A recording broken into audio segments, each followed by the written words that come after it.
Municipal election రాబోతుంది కదా, ఏ party గెలుస్తుంది?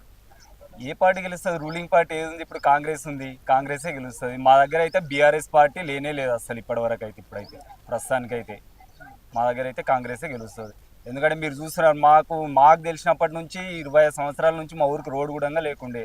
ఈసారి సీఎం సార్ అయిన తర్వాతనే రోడ్ అయింది. మొత్తం అన్ని పనులు నడుస్తున్నాయి, ప్రతి ఒక్క పని. కాబట్టి కంపల్సరీ కాంగ్రెస్ పార్టీ గెలుస్తుంది. సీఎం సొంత నియోజకవర్గం కదా ఇది. అవును, ఎట్లా ఉంది అభివృద్ధి? అభివృద్ధి అయితే నడుస్తుంది, ఇప్పుడైతే నడుస్తుంది. ప్రతి పని అన్నీ స్టార్ట్ అయినాయి, వర్క్లు అయితే మొత్తం స్టార్ట్ అయినాయి, దాంట్లో ఏం లేదు. బీఆర్ఎస్ పాలనలో కొడంగల్కి ఏమైనా నిధులు తెచ్చి అభివృద్ధి చేశారు? మాకైతే మా గ్రామానికైతే ఎలాంటి పనులు జరగలేదు. ఈ కాంగ్రెస్ రేవంత్ రెడ్డి సార్ వచ్చిన తర్వాతనే మా ఊరికి రోడ్డు కానీ మొత్తం అన్ని వర్కులు స్టార్ట్ అయినాయి.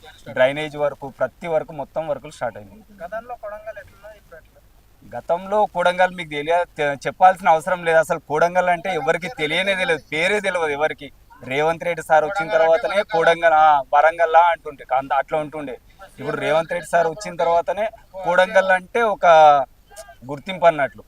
ఇప్పుడు ఏ ఉన్నా సిటీ సైడ్ ఎక్కడ పోయినా కూడా ఇట్లా కొడంగల్ అంటే రేవంత్ రెడ్డి సార్ మనసులా రేం అన్నట్టు ఉంది పరిస్థితి.